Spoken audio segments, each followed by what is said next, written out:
Pues...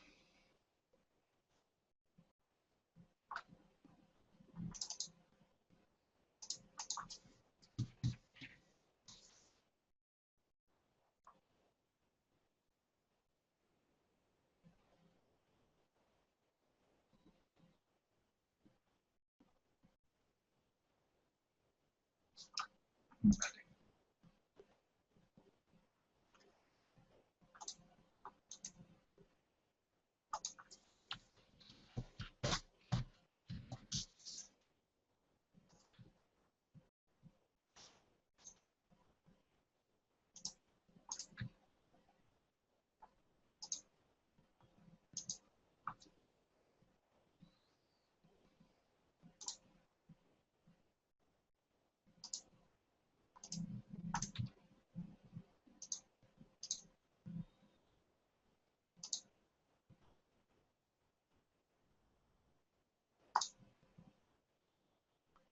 Bien. Bueno, assalamu alaikum wa rahmatullah, bismillahir rahmanir rahim, wassalatu wassalamu ala Muhammad al-Amin, wa ala ahli baytihi at-tayyibin at-tahirin wa sahbihi al-akhyar al-muntajabin, wa kulla man salaka tariqahum bi ihsanin ila yawmiddin. La paz sea con todos ustedes. Les doy de nuevo la bienvenida a esta última sesión. Es probable que esta sesión, y por eso la voy a empezar ya, intentaré no tardar más tiempo, nos dure un poquito más de lo habitual, porque como ayer no se ha podido impartir la sesión que correspondía a la séptima, pues hoy impartiremos la séptima y la octava. También introduciremos las conclusiones al final, ¿no? Intentaremos también responder algunas preguntas que se han dejado por ahí. Pues para no perder ya más tiempo, vamos a ir directamente a las diapositivas para saber por dónde nos hemos quedado. Bien, pues vamos allá. Compartir diapositivas.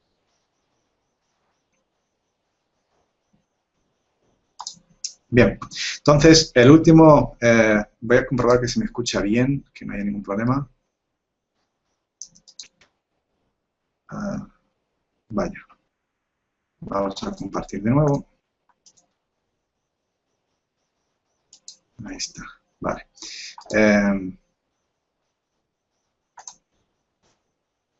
Se escucha, ¿no?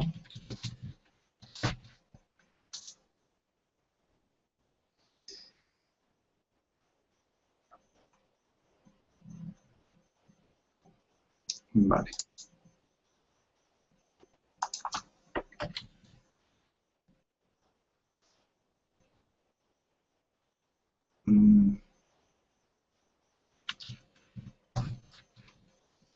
Bueno, pues si se escucha, vale, bien, entonces, vale, me dicen perfecto, vale.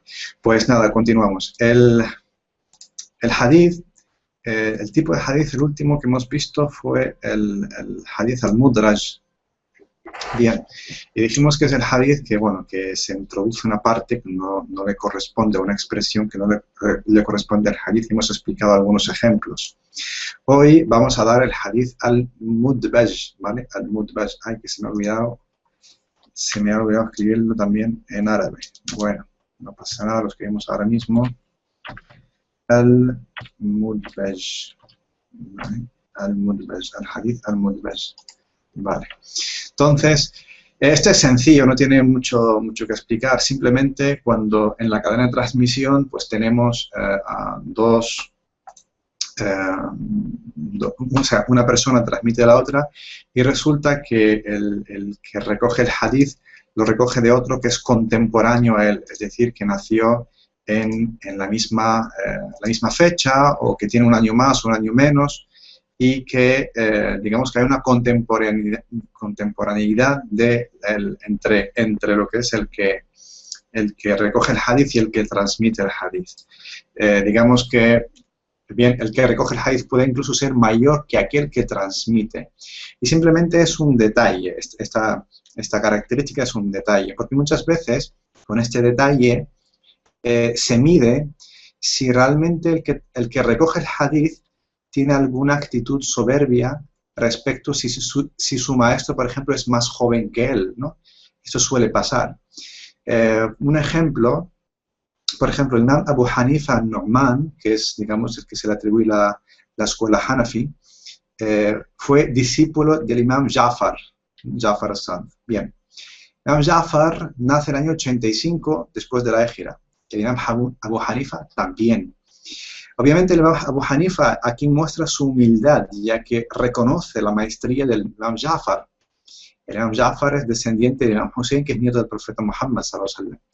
Y obviamente el conocimiento que tenía el Imam Ja'far al-Sadiq era un conocimiento mucho más amplio, mucho más preciso y mucho más variado, ¿no?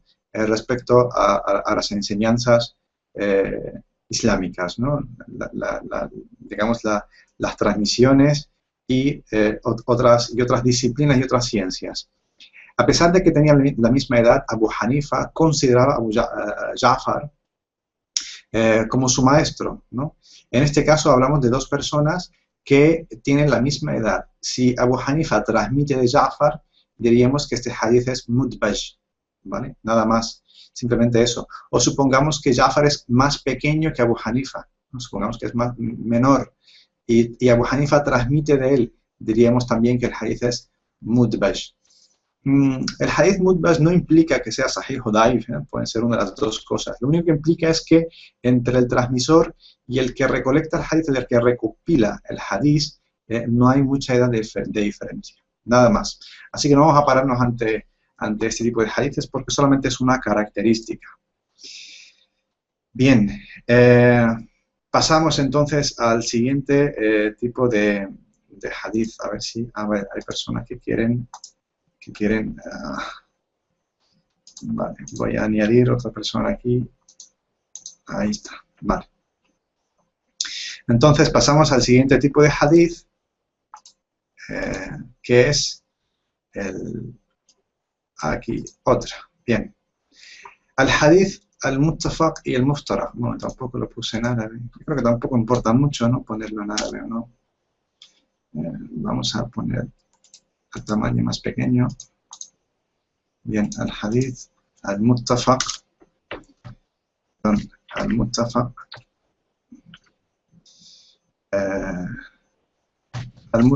y al muftaraq.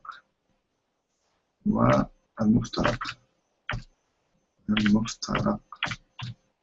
Bien. Entonces, estos dos tipos de hadiths, lo único de lo que hablan es que los nombres, en verdad esta característica no tiene mucha importancia porque es una obviedad, ¿no? Es una obviedad porque obviamente cuando tú verificas en la cadena de transmisión quién transmite, tienes que conocer su nombre, su apellido, de dónde es, cuándo nace, etcétera, etcétera. Así que añadir esta característica en la etimología del hadith pues no tiene la más mínima importancia, pero como está dentro de los conceptos de la etimología, pues hay que darla, ¿no? Viene a significar que los autores que transmiten el hadith tienen que conocerse, ¿vale? Es decir, por ejemplo, tenemos un hadith que ahora dice, dijo Abdullah, que dijo fulano, que dijo fulano, que dijo fulano. Y no me dice Abdullah este quién es, porque hay muchos Abdullah en las cadenas de transmisión. Por ejemplo, o alguien narra de Abdullah, uno de los sahaba, pues, o uno de los tabi'in de la siguiente generación. Hoy hay muchos Abdullah ahí. Tienes que especificar quién es, ¿no? Por ejemplo, si en un hadith al final de la cadena dice, dijo Abdullah, bien, pues si lo dijo en Meca, pues será Abdullah ibn Zubayr, ibn al-Zubayr. Si lo dijo en Medina, pues será Abdullah ibn Omar, ¿no? Es decir, Abdullah ibn Omar al-Khattab. Si lo dijo en Kufa, será Abdullah ibn Mas'ud, que fue destinado a Kufa.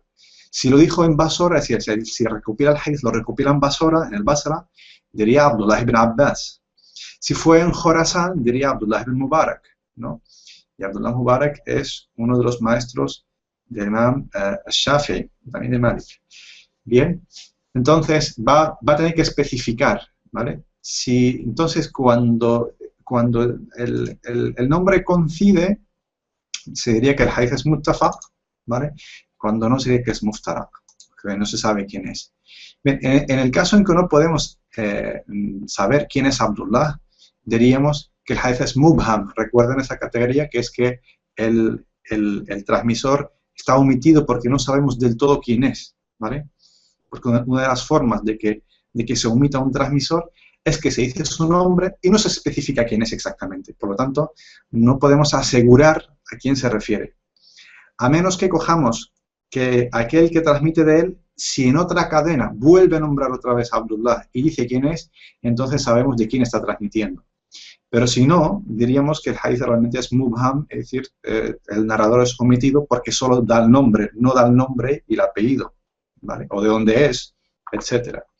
Así que en este hadith no lo podemos investigar y diríamos que es mubham y por lo tanto normalmente los hadiths mubham se rechazan porque no tenemos ni idea de quién es el transmisor. Bien, otra definición del hadith, otra característica, mejor dicho, del hadith, es el hadith al-mu'laf o al-mu'talif. Bueno, aquí también me he vuelto a olvidar del nombre en árabe, sería al-mu'laf, es decir, perdón, a ver, así, al-mu'laf o al-mu'talif, al-mu'talif, vale. Vale, bien. Entonces, bien, aquí esta es otra característica que, bueno, está bien para el estudio, la verificación, ¿no?, de los textos en tanto al tipo de escritura, ¿no?, en tanto a las coincidencias de las copias, ¿vale? Porque a veces tenemos varias copias de los relatos y uno, por ejemplo, dice Abu Hazim y el otro dice Abu Hazim. La diferencia sería un punto, voy a poner aquí, voy a escribirlo para que ustedes vean. Tenemos, por ejemplo, un nombre que dice Hazim, ¿vale? Ay, perdón, ahí está, Hazim. Y otro que dice Hazim, ¿vale? Hazim. Bien. Entonces, claro, la diferencia entre estos dos nombres que están recogidos en un texto es el punto. Pero son dos nombres diferentes. Y existen, de hecho, ¿no? Hazim y Hazim. Entonces, aquí, a la hora de analizar el hadith, nos podríamos confundir de quién es el transmisor del hadith. Entonces, cuando realmente podemos verificar la coincidencia de la copia del texto, diríamos que es un hadith mu'laf o mu'talif, ¿vale? Que viene a ser casi lo mismo, no hay mucha diferencia. De hecho, estas dos últimas características no tienen mucha importancia porque se dan por hecho que obviamente que se van a verificar, ¿no? Obviamente no se pueden transmitir. Es verdad que muchos de los revisionistas cometen errores aquí y a veces se confunden y generan una categoría diferente que no corresponde. Pero vamos, que ese sería más bien una torpeza, ¿no?, por parte de o una falta, una negligencia por parte de el que recoge el hadith. Bien, continuamos. Entonces, la siguiente categoría, que esta sí tiene mucha más importancia, al hadith al-munkar, ¿vale? Al-munkar. Voy a poner también aquí, en árabe sería al-munkar, ¿vale? Al-munkar. Bien.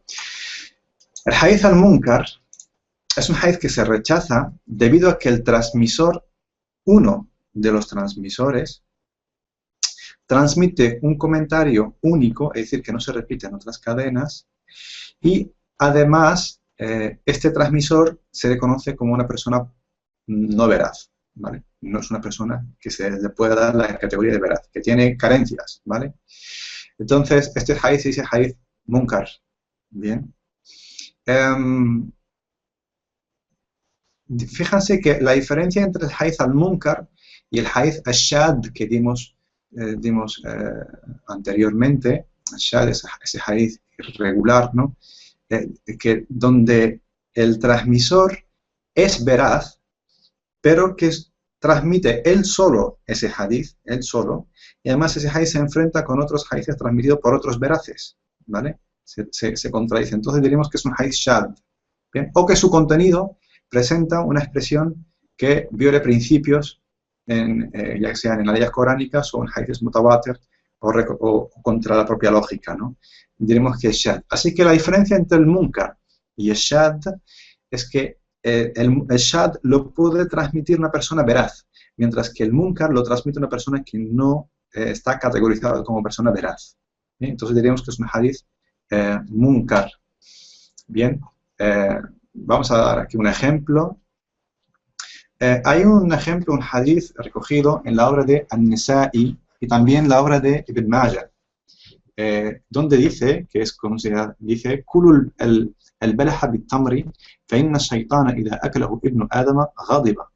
Es decir, comed, al-balah es una especie de, es un dátil seco, ¿no? Que suele ser amargo y suele ser más grande que el otro dátil que es más jugoso, ¿no? Y suele ser más dulce. Dice, tomad o comed el balah, o sea, digamos el dátil seco, con el dátil jugoso, pues ciertamente el shaitán, cuando el hijo de Adán, o sea, cuando el ser humano lo toma, el shaitán se enfada o se irrita, ¿no? O se entra en cólera. Bueno, este hadith se puede analizar desde diferentes perspectivas, pero sabemos que el que lo transmite es una persona que no tiene veracidad. Y además es un hadith único, no se repite en otras cadenas, o sea, no hay más cadenas que lo puedan reforzar. Y ojo, cuando decimos que no hay más cadenas que lo pueden reforzar, nos referimos a cadenas válidas, ¿vale? Porque muchas veces, algunos para reforzar un hadith buscan otras cadenas y dicen, a pesar de que esto es munkar, lo podemos elevar a la categoría de Hasan porque existen otras cadenas que dicen lo mismo. No, no. Las otras cadenas tienen que ser también Hasan igualmente y tienen que ser válidas e igual de veraces. No es que en las otras cadenas también se cumple que uno de los transmisores no es veraz. Entonces, ese hadith jamás será Hasan, siempre será munkar, siempre será rechazado porque ninguna de las cadenas cumple los requisitos. Para que se refuerce el hadith, las otras cadenas deben cumplir con los requisitos. Bueno, entonces se sabe que el transmisor de este hadith es una persona que no tiene veracidad y que el hadith es extraño porque es gharib, ¿vale? Porque es único, no se repite en otras cadenas válidas y porque es fard también, ¿no? Mufrad, es decir, narrado por solamente uno de los transmisores. Fíjense que un hadith puede ser al mismo tiempo daif, débil, puede ser gharib, extraño, puede ser mufrad, es decir, narrado por uno solo, puede ser incluso mubham, se omite o no está muy claro quién es el que transmite porque se está omitiendo uno de los transmisores, y a la vez puede ser munkar, ¿no? Rechazado totalmente, ¿no? Entonces, fíjense que las características de un hadith pueden ser varias al mismo tiempo. El hadith no tiene por qué reunir una sola de las características. Y puede ser mudbaj, es decir, que el que transmite uno del otro son contemporáneos, ¿vale? Así ya nos vamos familiarizando con los tipos y características del hadith, ¿no? Es decir, que un hadith puede tener solamente una de las categorías, de las tres que dimos, o sahih, o hasan, o daif, pero en cada una de esas puede reunir más de una característica, que es lo que hemos estado dando hasta ahora. Bien, voy a ver si hay alguna pregunta sobre lo que es un hadith munkar.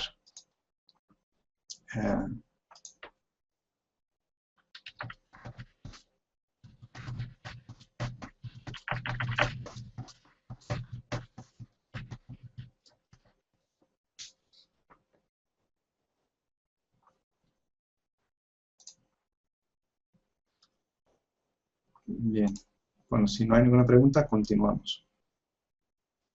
Bueno, en resumen, el munkar es aquel hadith narrado por una persona que no es veraz y ese hadith es único, es decir, no tiene otros hadiths que lo puedan reforzar con otras cadenas válidas, ¿bien? Con otras cadenas que sean válidas. Muy bien, pues siguiente entonces, si no hay preguntas, lo que veo, no hay preguntas, ¿vale? Entonces vamos a la siguiente. Bien. El hadith matruk, bueno, la diferencia entre el hadith matruk es cuando en la cadena o bien un transmisor es poco veraz o bien es desconocido. Y aquí se me olvidó comentar una cosa en el munkar, ¿no? El munkar es que la condición es que el hadith es único, ¿vale? Lo dije, pero lo subrayo para que vean la diferencia entre munkar y matruk, entre munkar y matruk. Bien, aquí el matruk es un hadith que no necesariamente es único, pero que en la cadena de transmisión tenemos una persona que es poco veraz, ¿vale? O bien es desconocido, es decir, no se le conoce, se pone su nombre, pero ¿quién es este señor, no? ¿Quién quién puede hablar por él? ¿Quién puede juzgar sus conocimientos? ¿Dónde están sus obras? ¿Qué ha escrito? ¿Qué sabe? ¿Qué no sabe? Etcétera. Es una persona desconocida, o bien no se menciona su nombre directamente. Entonces, se dice que es fulán, un hombre de tal tierra, pero no se dice quién es su nombre. Es decir, no lo podemos conocer, por lo tanto no lo podemos investigar. Cuando tenemos, o simplemente que no es de esa categoría de veracidad que se le presupone un transmisor para que la cadena sea válida.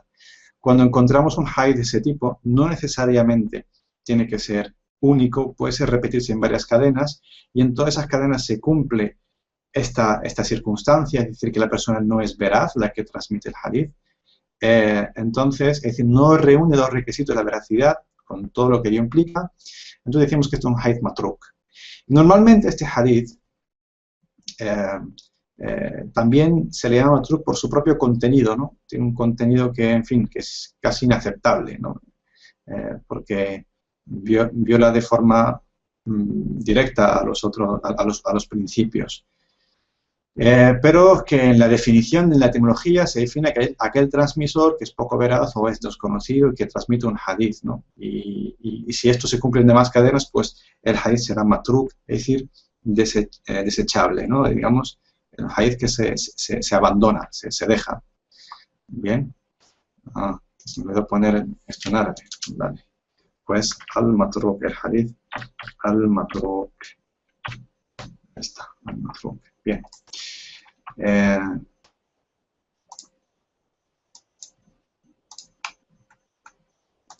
Bien, pues que añada a Muhammad. Vale, pues vamos a añadir a Muhammad.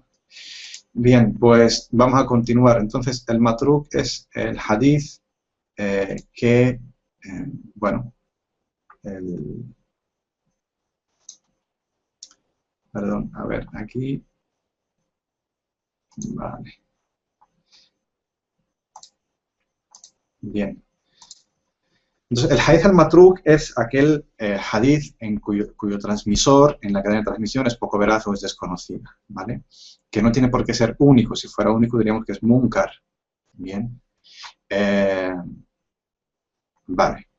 Pues si se entendió y no hay preguntas, pasamos al siguiente tipo de hadith. El siguiente tipo de hadith es el hadith al-mawdu'. Al-mawdu'. Bien, el hadith al-mawdu' literalmente significa el hadith añadido o el hadith puesto, ¿vale? Es decir, un comentario que se atribuye al profeta Muhammad sallallahu alaihi wasallam, pero es puesto por otra persona. Es decir, y esa persona se le conoce con la mentira. Por lo tanto, ya no solamente que no reúne los requisitos de veracidad, sino que además en el transmisor se le conoce más de una mentira. Habrá mentido más de una vez. Por lo tanto, el hadith que transmite se llama mawdu', el hadith mawdu', y se escribe así, el hadith al-mawdu', al-mawdu', ahí está, bien, el hadith al-mawdu'. Por lo tanto, sobre este hadith hay poco que decir, simplemente decir que el que transmite el hadith miente. A veces es difícil detectar un hadith mawdu', salvo por las contradicciones, pero es difícil detectar quién miente en la cadena, ¿vale? Porque cuando los transmisores estudiamos sus biografías y la opinión de los demás sobre ellos, a veces nos sale que muchos opinan sobre un transmisor que es veraz, pero luego encontramos contradicciones en su obra. Así que realmente no sabemos si esa persona que recopila es veraz o no, o es que algunos de los transmisores en su cadena son los que mienten, etc. Por ejemplo, voy a parar aquí un segundo para que ustedes vean uno de los ejemplos que se suele dar. Tenemos un hadith de Abu Huraira que dice la adwa, ¿no? O sea, que el profeta Muhammad sallallahu alaihi wasallam había dicho que no existe el contagio, ¿no? contagio de enfermedades se refiere, ¿no? Bien, esto está recogido en el Sahih Bukhari. Hay una cadena de transmisión donde termina en el compañero, es decir, Abu Huraira, en el cual él transmite de que el mensajero sallallahu alaihi wasallam dijo, es decir, marfu', recuerden el hadith, cuando el sahaba dice que el mensajero dijo, ¿no? Lo especifica, el hadith sería marfu', pero no por ser marfu' significa que es válido, ¿no? Bien, que efectivamente lo dijo. Pero ahora vamos a ver un ejemplo. Entonces el hadith dice la adwa, es decir, no hay contagio. En la misma colección del Sahih Bukhari, encontramos otro hadith también dicho por Abu Huraira, o atribuido a Abu Huraira, para ser más exactos, donde dice que el sano, ¿no? Sahih, o sea, el sano, no debe mezclarse con la persona que está enferma con una enfermedad contagiosa. Bien, en el contexto de este hadith, cuando Abu Huraira narra este comentario y la atribuye al mensajero, uno de los que están sentados, concretamente su primo, le dice, ¿será que nos has dicho todo lo contrario hace algún tiempo? Bien, ¿será que nos has dicho todo lo contrario hace un tiempo? Es decir, nos has dicho que no existe el contagio y ahora con este hadith estás diciendo que el profeta efectivamente dijo que el contagio entre enfermedades sí existe. Entonces, Abu Huraira negó que haya dicho el hadith anterior. Entonces su primo digamos que intenta justificar y dice, pues se habrá olvidado. Bien, se habrá olvidado que lo ha dicho. Bien, aquí estamos ante dos hadiths contradictorios. Veremos que además están relacionados con otro tercero que contradice el contenido del segundo. Bien, cuando hay una contradicción, es decir, Abu Huraira dice, se le atribuye que dijo que el profeta Muhammad sallallahu alaihi wasallam habría dicho que no existe contagio. Más tarde, en la misma colección de Bukhari se recoge que dijo que sí existe el contagio. Bien, o no existe o existe, las dos cosas no pueden ser, ¿no? Uno de los hadiths no es válido. Es verdad que la experiencia, la lógica y la ciencia demuestra que sí existe el contagio, por lo tanto, el primero se anula por invalidez lógica o por invalidez real, ¿no? Y se mantiene el segundo. El segundo contiene además una expresión que dice, es decir, su primo, le excusa y dice, será que olvidó. Pero en el propio Sahih Bukhari también y en otras narraciones a Abu Huraira, hay un hadith que dice que Abu Huraira estaba en presencia del profeta Muhammad sallallahu alaihi wasallam y este le dice, extiéndeme un trozo de tu capa, y se la extiende y hace una serie de gestos como que está cogiendo algo, digamos simbólicamente se la pone en esa capa, ¿no? Y dice, pues, ponla en tu cara, le dice que la pone en su cara y que a partir de ahí nunca jamás volvió a olvidar. Bien, es decir, este hadith habla de que Abu Huraira nunca olvidó después de que el profeta sallallahu alaihi wasallam haya transmitido o haya hecho ese gesto con él. Eso lo narra también en Bukhari. Por lo tanto, este nunca olvidar contradice el segundo hadith. Bien, cuando estamos ante contradicciones de ese tipo, sabemos que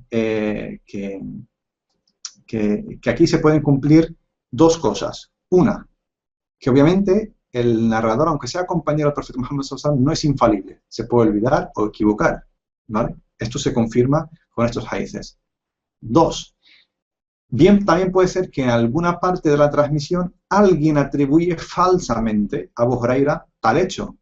Por lo tanto, aquí estaríamos ante la otra cuestión, y es que es un hadith mawdu', es decir, que está inventado, ¿vale? Ahora, la cuestión es por quién, y eso habría que investigarlo y comparar, y quién es quién, etc. Entonces, el análisis sería mucho más largo.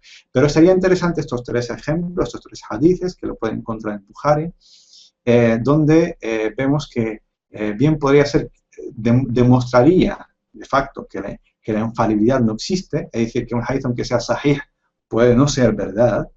Sahih significa que cumple con los requisitos de la cadena, no que realmente el profeta Muhammad sallallahu alaihi wasallam lo haya dicho. Y también con este tipo de hadiths detectamos que puede que alguien en la cadena de transmisión, entre todos aquellos que han narrado fulano y fulano mengano, entonces hay alguien que ha añadido de más, ¿vale? Ha añadido algo que no es, o haya hecho, en este caso sería mawdu', haya inventado algo, o que lo haya contado mal, que no fue así. Bien. Bueno, pues continuamos entonces con, después de este ejemplo, con, bien, el hadith al-mawdu'. Y bueno, estos hadiths son bastante problemáticos porque a veces no son fáciles de detectar. Bien, al-mawquf, el hadith al-mawquf, quizás debía darlo antes.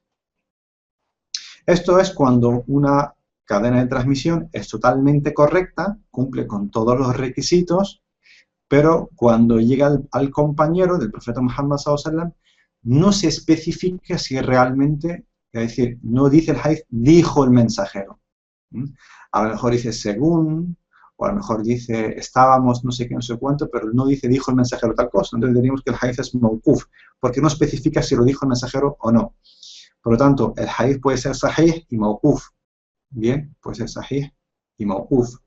Es decir, no especifica del todo si efectivamente lo dijo el mensajero o no, porque cabe la posibilidad de que sea una opinión del propio sahaba o que esté hablando de una circunstancia que basada en su propia deducción y que no es un dicho explícito por parte del mensajero. Este tipo de hadith se llaman mawquf. Mawquf. Ajá. Que también se me ha olvidado aquí poner en árabe al-mawquf, perdón, sí, al-mawquf, correcto, al-mawquf. Es mawquf. El hadith mawquf no es ni sahih, ni daif, ni hasan, o sea, puede ser cualquiera de los tres. Solo implica que el compañero no especifica en su transmisión que el mensajero lo dijo, ¿vale? Si no, se puede entender que sí o no. Bien. Vamos a ver si hay alguna pregunta. Ajá. Vale, que hay que añadir a esta persona que se añadió y ya hacer. Bien. Vamos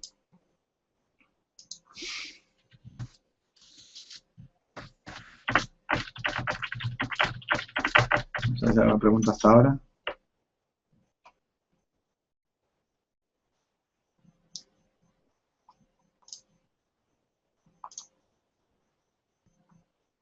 Bien. No hay preguntas.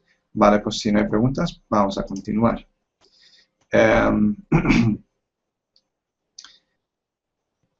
siguiente hadith, el hadith al-mursal. Bien, el hadith al-mursal, esto es un hadith muy común. De hecho, en el Muwatta está lleno de este tipo de hadiths. Bienísimo. Cuando en el Muwatta me refiero de la obra que hemos hablado, de que del hadith, el Imam Malik, ¿no? Está lleno de los hadiths. De hecho, la mayoría, creo, si mal no recuerdo las revisiones, la mayor parte de los hadiths que están en el Muwatta son de este tipo. El hadith al-mursal, aquí hay una discrepancia. Algunos los consideran sahih y otros no.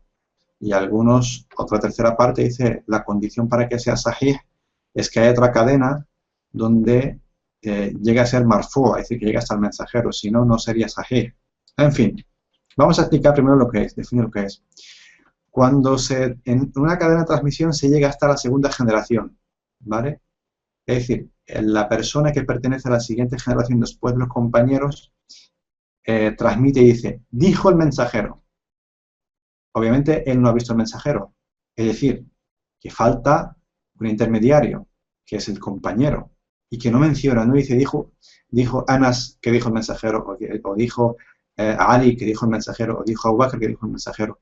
No, esa persona perteneciente a la siguiente generación directamente dice o transmite con el texto, dice el mensajero y comenta el hadith. Cuando es así y no se menciona el compañero que hay en medio, se dice que el hadith es mursal, ¿no? El hadith al-mursal, el hadith mursal. Sería así, al-mursal. ¿Vale? Al-mursal. Bien, el hadith al-mursal. Este tipo de hadiths, bien, puede ser sahih si encontramos otra cadena que lo corresponde, aunque no sea sahih, sea mursal. Podemos decir que es, aunque sea daif, también puede ser aceptable si resulta que coincide con principios coránicos y con otros hadiths mutawatir y demás, y con la lógica, podría ser algo aceptable. En fin, que al mursal se puede categorizar de diferentes formas dependiendo si hay otras cadenas de transmisión que lo puedan soportar y estas cadenas cumplen con todos los requisitos o no, si hay leyes del Corán que podrían justificarlo o no, y si la lógica lo justifica o no. Entonces, bien podría ser un sahih, podría elevarse a la categoría de hasan, porque realmente nunca se llega al sahih salvo que la cadena sea continua. Si la cadena no es continua, jamás podrá ser sahih, es decir, el hadith será daif. Por lo tanto, el mursal, el juicio generalizado sobre él es que sea siempre daif. Otra cosa es que sea aceptado o no, pero siempre será daif, siempre será débil, porque la cadena no está completa, falta un sahabi por medio. Vale, vamos a ver si se comprendió lo que es el hadith mursal.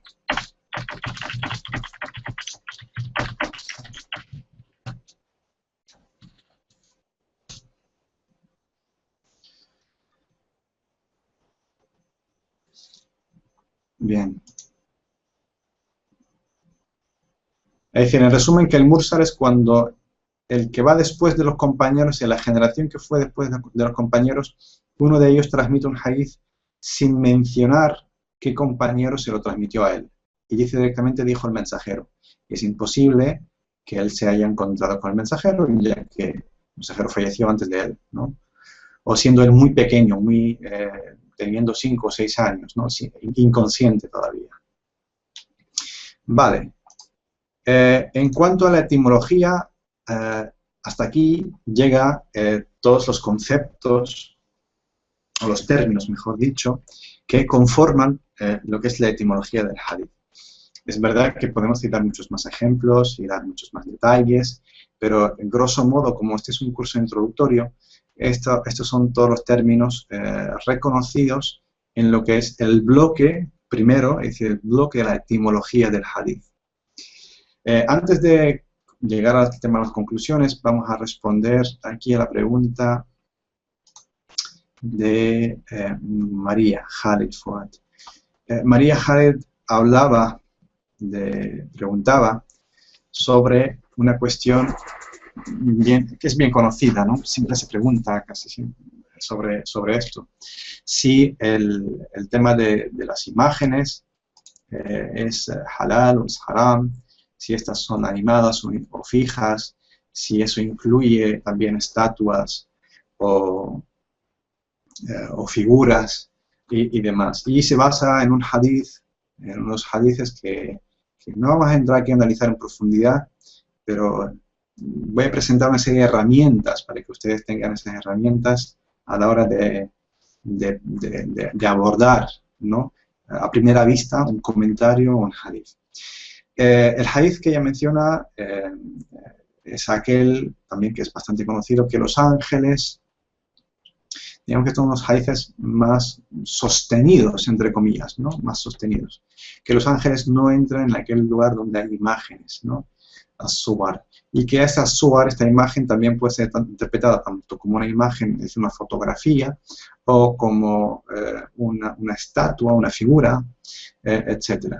Bien, yo no voy a entrar a analizar si este hadith es válido o no, y las diferentes categorías que tiene, ¿no?, porque algunos lo consideran hasan, otros lo consideran daif, otros lo consideran aceptable, otros lo consideran que es débil, y bueno, y algunos que es sahih, ¿no?, algunos lo consideran que es sahih. Vale, no importa.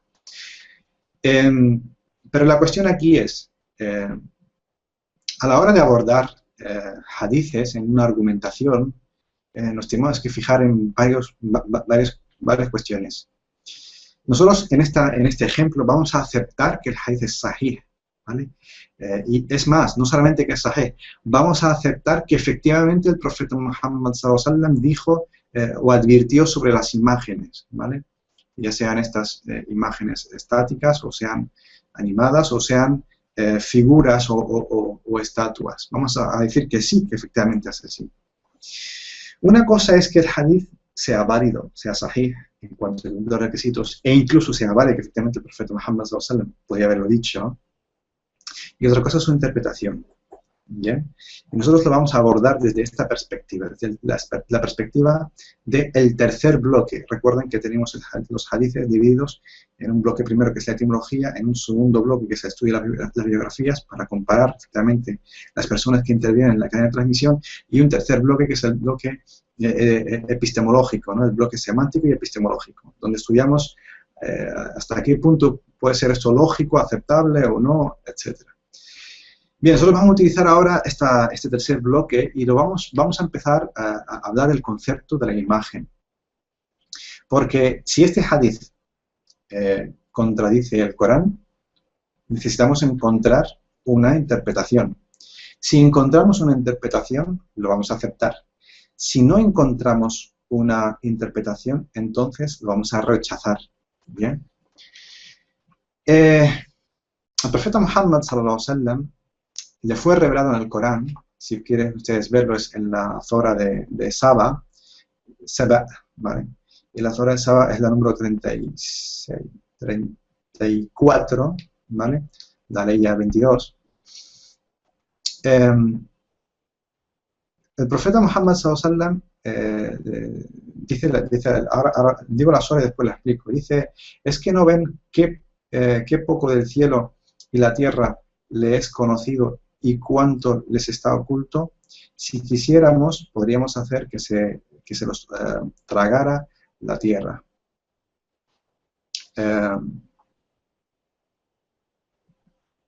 Bueno, bien, no, esta es la segunda ley que quería utilizar. No, la primera ley es la ley del Araf, en la Sura 7, la ley 157. Dice, para aquellos que han de seguir, es decir, aquellos que han de seguir al enviado, al profeta iletrado, a quien encontrarán descrito en la Torá que ya tienen, y más tarde en el Evangelio, el profeta que les ordenará la conducta recta. Bueno, aquí el traductor dice conducta recta. Yo sería un poco más literalista para no dar lugar a confusión. At-tayyibat no necesariamente significa conducta recta, at-tayyibat significa todo lo que es agradable, todo lo que es beneficioso y agradable. Y les prohibirá la conducta inmoral. Yo aquí más que conducta inmoral diría todo lo que es perjudicial, ¿no? El jaba'ith es lo perjudicial, aquello que es perjudicial. Es decir, que Allah subhanahu wa ta'ala envió al profeta Muhammad sallallahu alaihi wasallam que va a transmitir a la gente, les va a decir qué es lo lícito, es decir, les hará lícito todo aquello que es agradable, bien, todo aquello que es agradable. Y convertirá o ordenará que sea ilícito todo aquello que es perjudicial. Bien. Entonces, y continúa la ley, ¿no? Dice, y les liberará de las cargas y de las cadenas. Es interesante porque aquí se está dirigiendo también a la gente del libro, porque fíjense que anteriormente estaba advirtiendo que lo tienen en la Torá y después en los Evangelios, ¿no?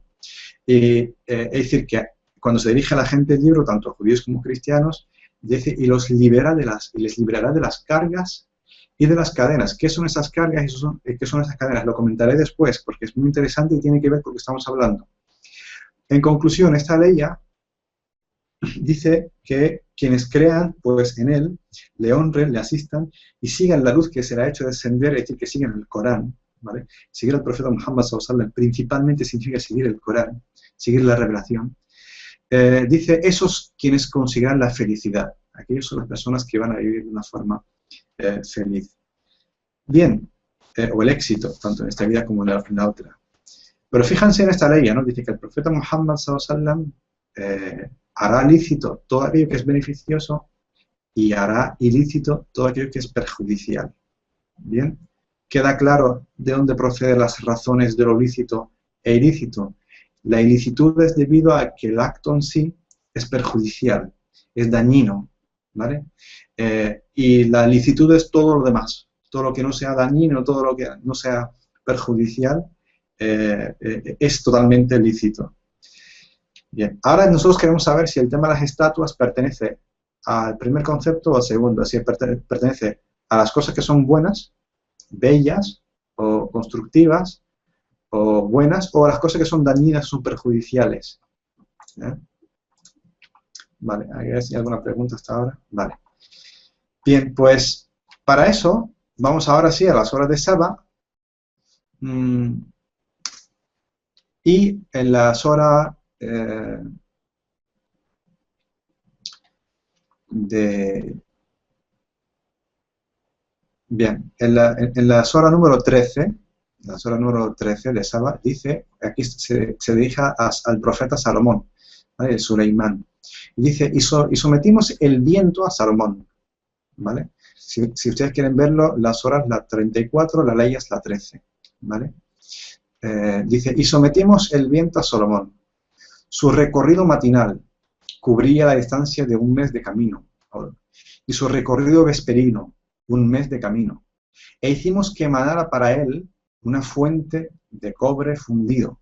Bien, es decir, que Allah subhanahu wa ta'ala hizo que emanara para Suleimán una fuente de cobre fundido. Aquí está hablando de todas las bondades, todas las cosas beneficiosas, todas las cosas bellas que Allah otorga al profeta Suleimán. Bien. Y luego, y así mismo, entre los seres invisibles, algunos habían sido forzados a trabajar para él, con la venia de su sustentador, y aquellos de ellos que se apartara de nuestra orden, a ese le haríamos saborear el castigo de un fuego abrasador. Luego continúa la ley 14, y aquí es donde está la gran prueba, decía, hacían para él cuanto quería. Bien, hacían para Suleimán, para el profeta Suleimán, cuanto quería. Y aquí dice qué es lo que hacían, es decir, santuarios, ¿vale? Lugares de rezo, sobre todo, ¿no? Santuarios, al maharib. El maharib son aquellos lugares de retiro para rezar, ¿bien? Bien. Y luego también hacían para él, ¿qué más hacían? Estatuas. Bien, Allah subhanahu wa ta'ala ordenaba a sus criaturas, en este caso a los genios, a que fabricaran bellísimas estatuas para el profeta Suleimán. Donde encontramos esto, dije antes, en la sura de Saba, a la ayah 13 y 14. Bien. Y continúa, y dice, pilas grandes como estanques, ¿no? Y calderas fijadas al suelo.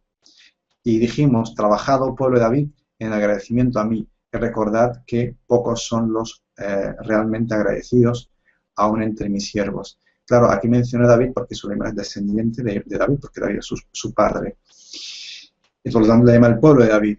Por lo tanto, el Corán aquí nos presenta que el tema de las estatuas es algo no solamente que no es perjudicial y que es bello, sino que además es un regalo divino para un profeta. Una de las cosas que Allah otorga como dones y como cosas benditas para un profeta.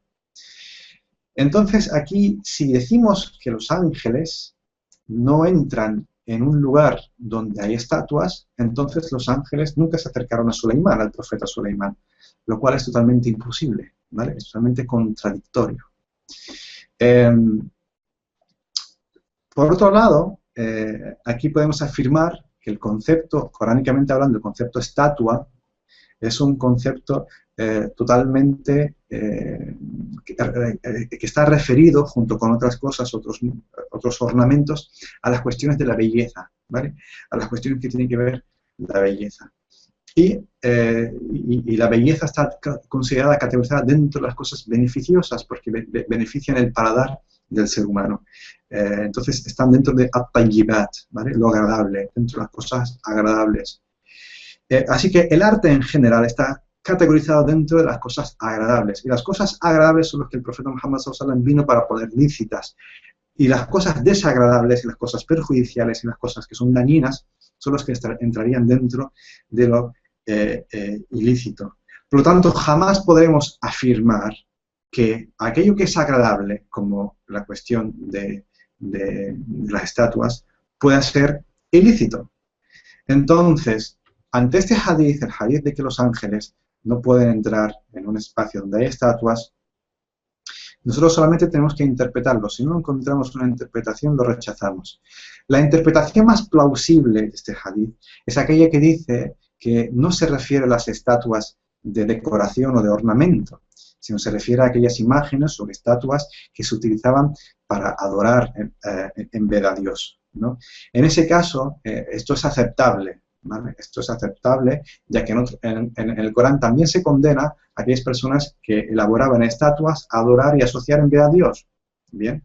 Por lo tanto, este hadith podría ser totalmente válido si su interpretación es esta.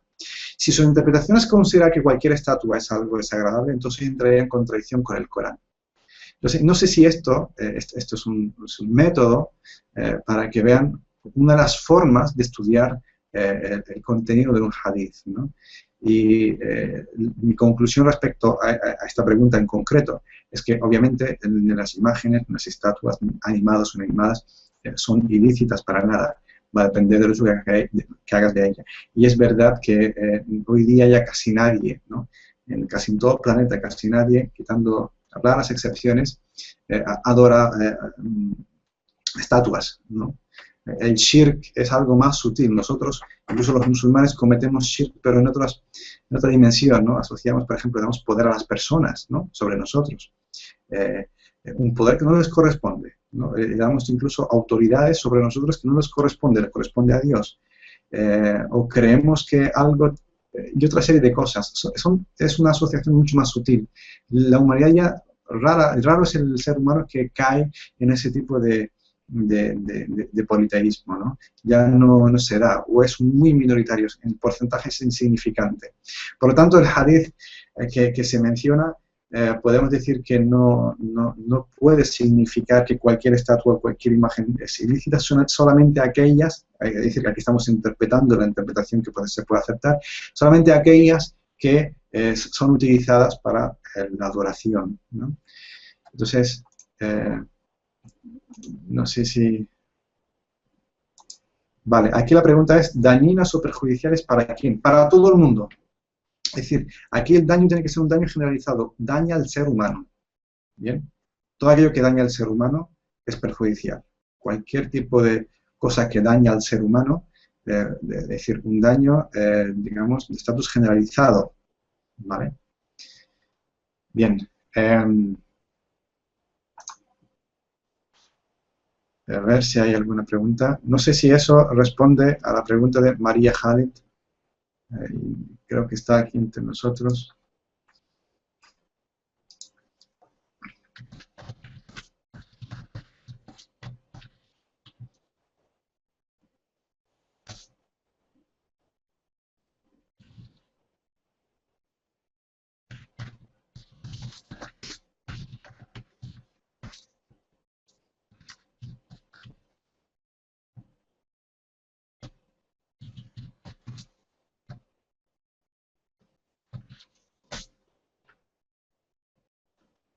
Vale. Bien. Ahora vamos ya si no hay más preguntas, vamos a las conclusiones. Vamos a ver.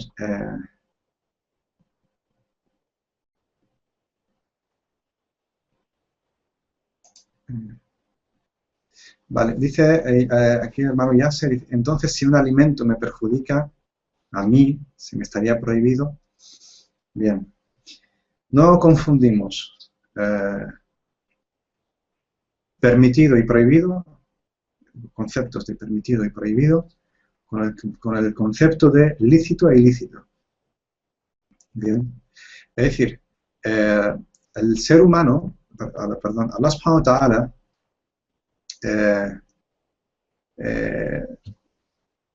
la diferencia entre permitido y prohibido, la diferencia entre lícito y ilícito, es que lo ilícito, es decir, categorizar algo de ilícito o, digamos, reglamentar algo de ilícito, es algo que solo corresponde a Allah subhanahu wa ta'ala. Porque lo ilícito es ilícito para siempre, no es algo circunstancial. ¿Bien? No es algo que puedes aceptar hoy y cambiar mañana. ¿Bien? Es algo para siempre. Mientras que lo permitido y prohibido es algo que le corresponde al ser humano. Es decir, el ser humano dentro de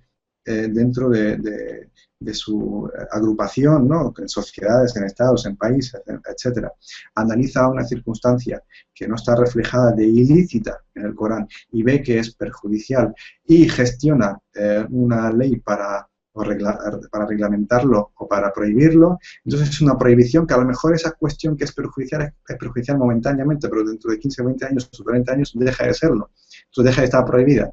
Entonces, no podemos decir, por ejemplo, si a mí me afecta cuestiones que son muy dulces, ¿no? Y decir que es haram que me la tome. No. Que me puede perjudicar, efectivamente, pero no perjudica a todo el mundo, me perjudica a mí. Por lo tanto, debería estar prohibida solamente para mí. Es decir, que el médico me prohibiría solo a mí. ya luego es mi responsabilidad el hecho de que yo me salte o no esa norma, ¿no? Ya me tengo que atener a las consecuencias. Y es obvio que las personas que son consecuentes con lo que Allah les ha dado de salud, etcétera, obviamente son personas agradecidas. Pero aquí ya no estaríamos hablando de lo lícito e ilícito, sino está hablando del tema del agradecimiento, que es otra parte del Corán también. El agradecimiento, en el Corán existen dos conceptos, ¿no? El concepto del hamd, cuando decimos alhamdulillah, y el concepto de shukr. Es verdad que alhamd se traduce como la alabanza, y la alabanza es un reconocimiento expresado, tanto interior como con palabras, mientras que el shukr es un agradecimiento de praxis, llevarlo a la práctica. Es decir, cuando Allah te concede la salud, es porque la práctica tú la vas a cuidar, la vas a mejorar. Si te concede el intelecto es porque lo vas a utilizar. Si te concede riquezas es porque la vas a gestionar correctamente. Si te concede una capacidad de inteligencia es porque vas a utilizarla en la investigación o en lo que sea. Cuando tú utilizas las bendiciones y las llevas a cabo, estás practicando el shukr, estás practicando el agradecimiento. Y cuando dices solamente alhamdulillah, estás alabando, estás reconociendo esas bendiciones, ¿bien? A un nivel más sutil, más espiritual, y esto es lo que es el shukr y lo que es el hamd. Entonces, esto es una cuestión por la que serás obviamente compensado y por la que serás también juzgado. Y otra cuestión diferente es el tema de la ilicitud, porque la ilicitud es constante para todos, exceptuando casos donde hay un caso extremo, ¿no? De extrema necesidad, ¿no? Ya sea, por ejemplo, cuando alguien está en un lugar donde no hay alimentos, se está muriendo de hambre y solamente se encuentra pues con carne de cerdo, por ejemplo, ¿no? Entonces, ante esos casos es cuando ante casos extremos de necesidad es cuando se anula la ilicitud. En otros casos nunca se anula la ilicitud.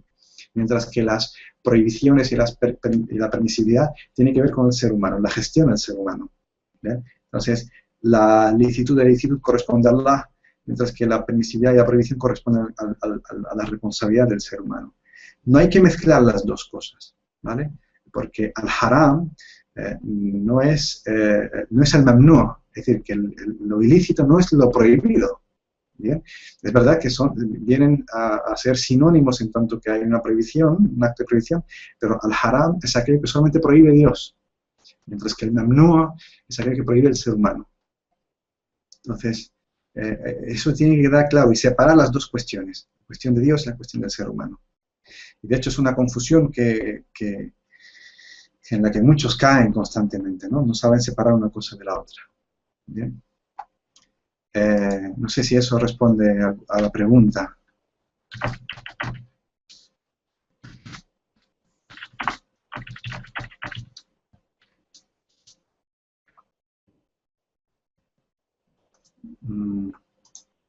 Bien.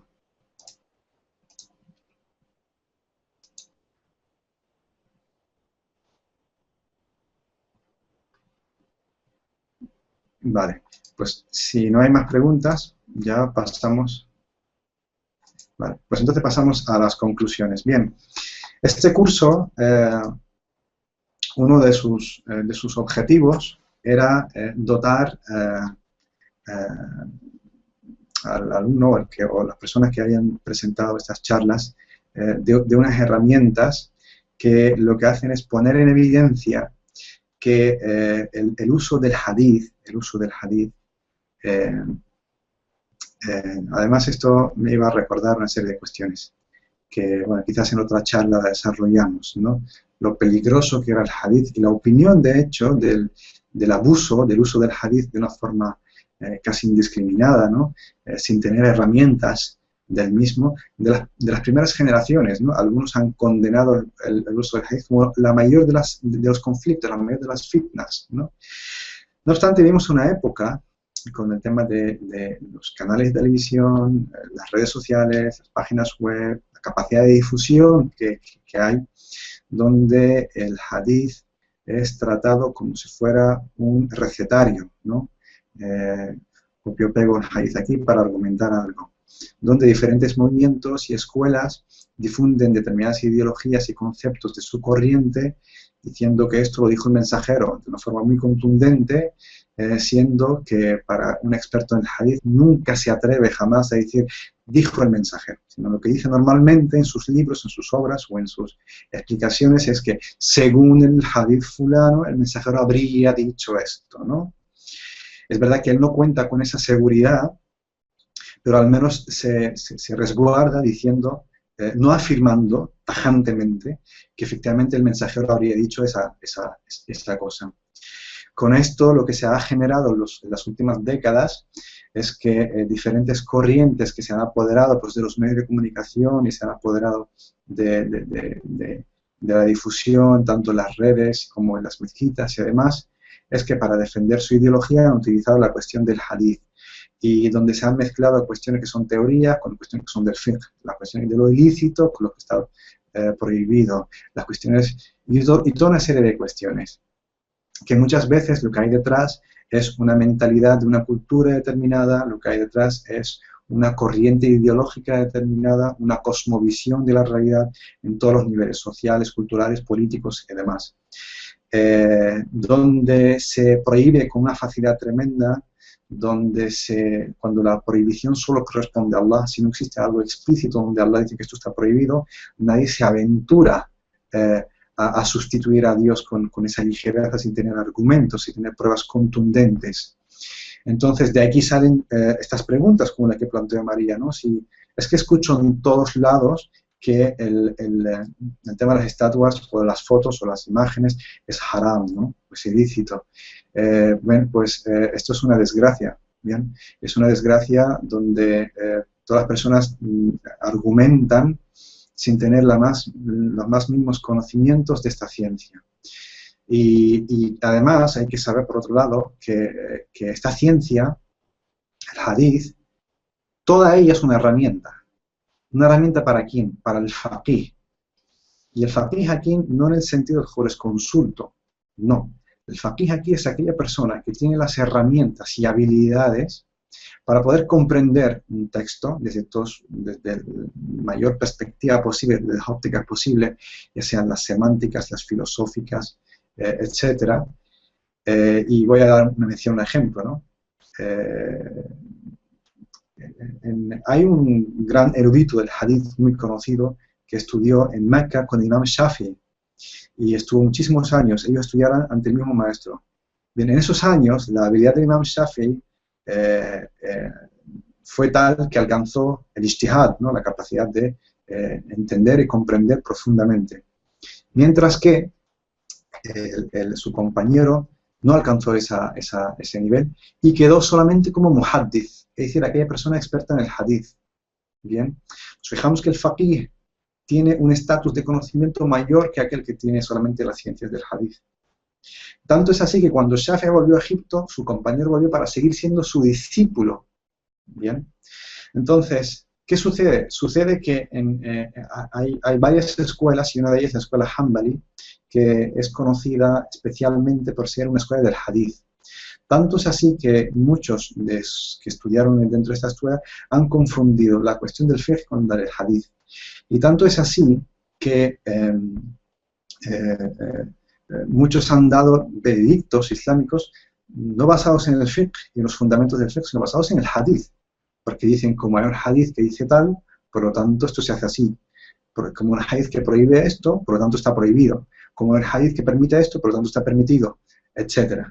Su principal referencia no es ni la razón ni el Corán, sino el hadith. ¿Bien? El hadith. Y el hadith tiene muchos problemas, ¿no? La ciencia del hadith, como solamente desde un punto de vista etimológico, ya hemos visto la cantidad de problemas que tiene, ¿no? Si vamos al segundo bloque, hay muchos problemas si cabe, ¿no? Por ejemplo, hoy día esta misma escuela, que la escuela del hadith, que en los últimos 4 siglos ha impregnado el resto de escuelas, por ejemplo, la escuela Hanafi, al principio, en la época de Abu Hanifa, era una escuela principalmente racionalista, pero unos siglos más tarde, por la influencia de la escuela Hanbali, llegó a ser también hadithista, si aceptamos el término. Y así también la escuela Maliki, lo mismo, y la escuela Shafi'i, lo mismo, y otras escuelas. por circunstancias, ¿no? Que no vamos a explicar aquí, suelen ser circunstancias políticas, sobre todo, una escuela acaba influyendo sobre las otras, ¿vale? Porque, digamos, el sistema acaba adaptándola como escuela principal e influye su metodología sobre las demás. Entonces Abu Hanifa pertenecía a la escuela racionalista, ¿no? Ar-Ra'i, Madrasat Ar-Ra'i, ¿no? Pero fíjense que con el tiempo, ahora mismo la escuela Hanafi sigue casi la misma metodología, quitando algunas cuestiones, que la escuela Hanbali en muchos sentidos, ya que recurre al hadith directamente, no como un refuerzo argumentativo, sino como un fundamento, una fuente de fundamento, para argumentar las cuestiones del halal y el haram, o las cuestiones de la aqida incluso, ¿no? Y eso es todavía más peligroso si cabe. Pues como decía, dentro del análisis del segundo bloque, es decir, el estudio de las biografías, decimos, por ejemplo, quién es la persona veraz. Bien, puede que un grupo de personas considere a alguien que es veraz, ¿vale? Y aquí voy a dar un ejemplo, y algunos se pueden sorprender, ¿no? Pero solamente hay que revisar las obras. Para muchos, el imam al-Bukhari, Allah tenga su misericordia, que hizo un esfuerzo grandísimo, pero al fin y al cabo es una persona. Muchos creen que todos opinan que Bukhari es una persona veraz a la hora de transmitir. Pues no es así, no es así. De hecho, Abu Hatim al-Razi, y bueno, y si quieren saber quién es Abu Hatim al-Razi es casi contemporáneo a Bukhari, y es uno de los grandes muhaddithin de la misma categoría que Bukhari. No acepta los hadiths de Bukhari porque no lo considera un transmisor veraz. Bien. También, no solamente Abu Hatim al-Razi, también tenemos a Abu Zur'a al-Razi, que tampoco lo acepta, ¿no? Y bueno, y también tenemos al Zuhli, Imam al-Zuhli, que Abu Abdullah Muhammad bin Yahya al-Zuhli, este es anterior a Bukhari, nació mucho antes, ¿vale? Nació en años 70, o sea, 20 y pico años antes que al-Bukhari. Al-Bukhari nace en el año 195 después de la Hijra, mientras que al-Zuhri nace en el 172. Bien,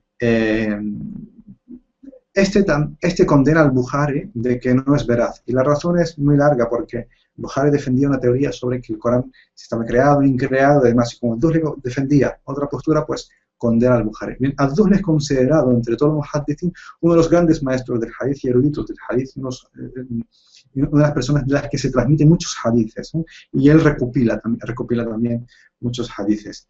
De hecho, el Imam Muslim, que fue discípulo de Bukhari, también fue discípulo de al-Zuhli, aunque sí aquí se le debe decir, se debe además subrayar que el Muslim al menos fue leal, ¿no?, a su maestro al-Bukhari, porque Muslim estuvo en una ocasión bueno, asistiendo a las clases de al-Zuhli, es decir, que es mayor, un maestro mayor que él, mayor que el Bukhari, y el Zuhri se enteró de que entre sus estudiantes, en concreto Muslim, sobre todo porque los otros le han dicho, que también estudiaba ante el Imam Bukhari, ¿no? Entonces el Zuhri dijo, pues todos aquellos que estudian ante el Bukhari, pues que ya pueden quedarse con sus clases, o que no vuelvan a sus clases. Entonces el Imam Muslim se levanta, coge su capa y se va, ¿no? Y coge además todas las obras que él recopiló y se las devuelve al Zuhri. Dice, bueno, estas son las cosas que he recopilado de ti, ¿no? Por lo tanto, estamos aquí ante tres grandes personalidades, o 4 o 5 grandes personalidades del hadith, todas ellas son reconocidas como grandes sabios y maestros del hadith, que han transmitido y recopilado hadithes, pero que unos no se reconocen a los otros, ¿bien? Por lo tanto, unos no consideran a los otros veraces.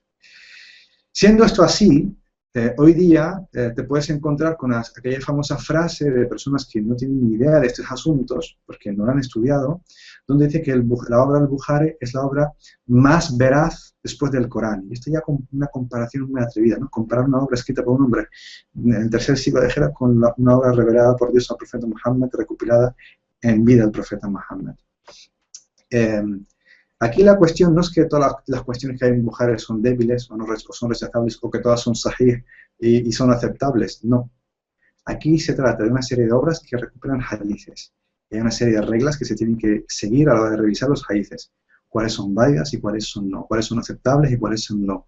Y cuáles no lo son. Entonces, Para eso se necesita un esfuerzo, ¿no? Un esfuerzo académico, un esfuerzo intelectual, un esfuerzo de investigación y de comprobación y verificación. No vale repetir lemas, ¿no? de unos y otros porque lo han escuchado de otros a su vez y así sucesivamente. Por lo tanto, el tema del hadith es un tema complejo en tanto que no es una ciencia difícil para comprender, pero sí es muy extensa, como dije, y además representa actualmente una clave para entender muchas de las contradicciones que se difunden y se atribuyen que eso es Islam o dicen que eso es Sunna o que eso lo dijo el mensajero. Eh, por eso hace falta que los musulmanes generalmente tengan un conocimiento, en primer lugar, de la historia. ¿Bien? Los musulmanes carecen de memoria histórica. ¿Bien? Es una cosa muy, muy extraña, ¿no? Porque aquí en Europa al menos decimos, por ejemplo, si se habla del Renacimiento, tenemos una idea de lo que es el Renacimiento. Si se habla de la época del Imperio Romano, tenemos una idea de quién era Augusto, o quién era Julio César, o quién era, yo qué sé, cualquiera de los emperadores romanos, en las circunstancias como vivía el Imperio Romano, o quién era Carlomagno, una etapa más tardía, en la Edad Media, etc. Por lo tanto, hay una pequeña memoria histórica.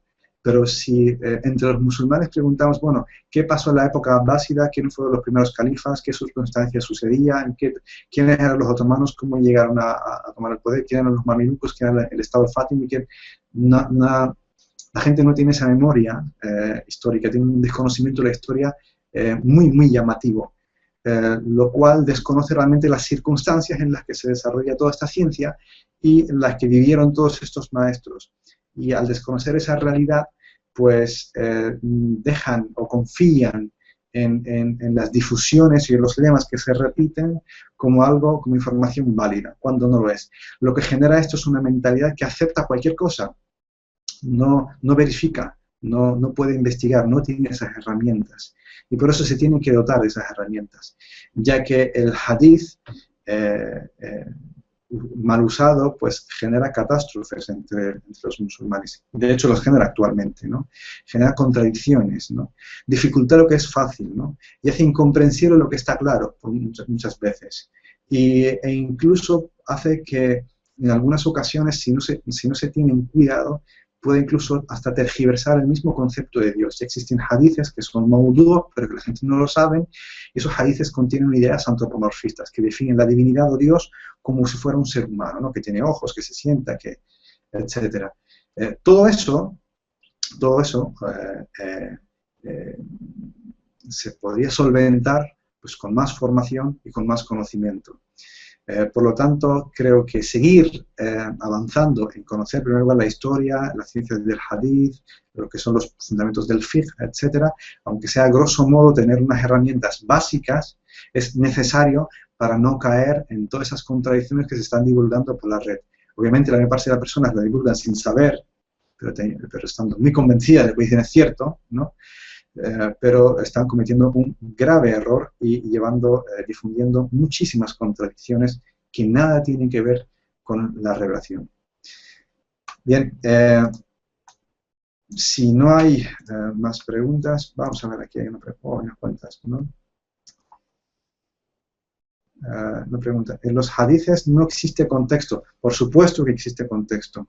De hecho, ese contexto se sabe mediante lo que dijimos del segundo bloque, ¿no? El estudio de las biografías.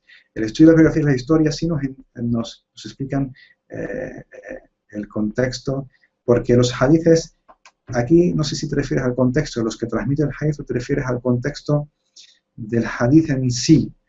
Si es, voy a responder a las dos. En las biografías podemos entender el contexto de los transmisores y en cuanto a los hadices, podemos entender el contexto mediante los libros de historia y mediante la comparación entre hadices.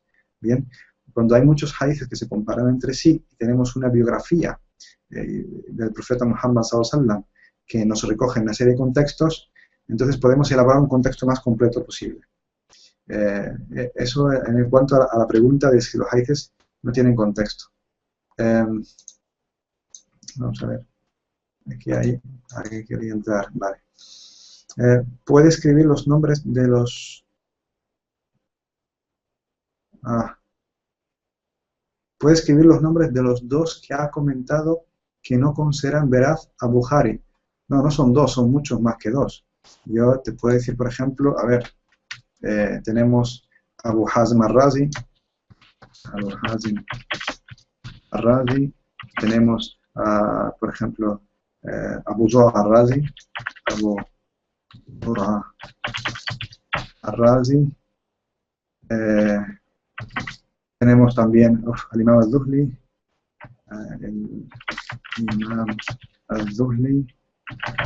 tenemos Ibn Abu Hazm al-Razi, etcétera, y muchos más. Y además que todos estos pertenecen a la misma escuela, es decir, no es que sean de otra escuela, de la imamía, no, pertenecen a la misma escuela que Abu Bukhari, a la misma escuela del hadith, a la misma escuela Hanbali, ¿no?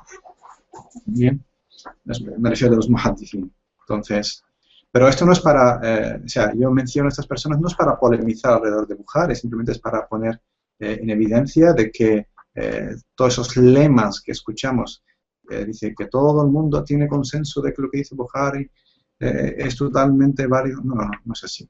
Esos son lemas que repiten y repiten muchos, pero que para los investigadores eso no es así en absoluto, ¿no? Los expertos en el hadith, para ellos eso no es así en absoluto. No sé si eso ya responde a la pregunta.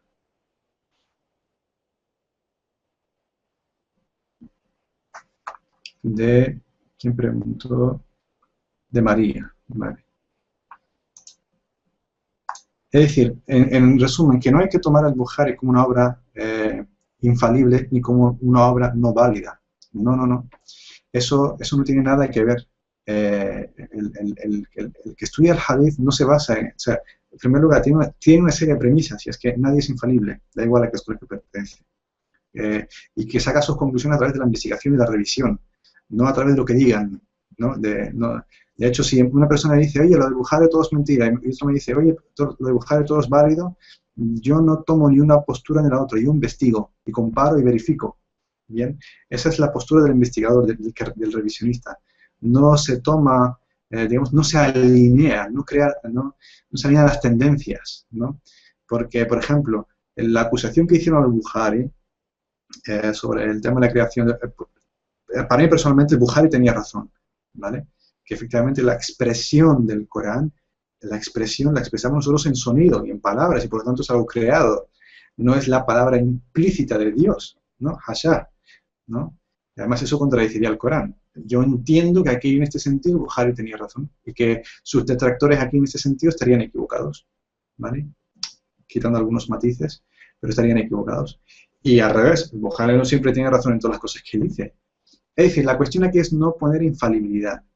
Es decir, lo que no podemos hacer es decir, no, ningún ser humano es infalible, pero de facto sí consideramos a personas que son infalibles.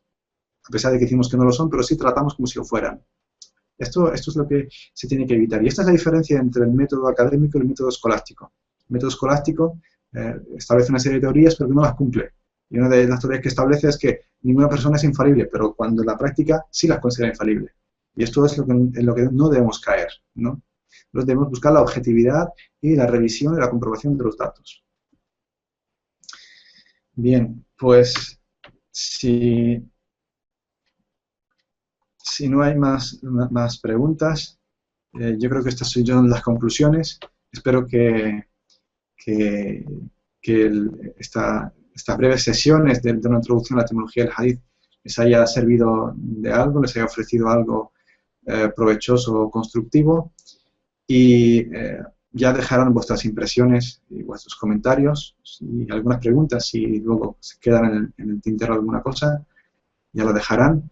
De todas formas, después de estas sesiones habrá un cuestionario que se va a elaborar y ya se anunciará, inshallah, cuando se publique. Sin más, gracias por vuestra atención. Wassalamu alaikum wa rahmatullahi wa barakatuh.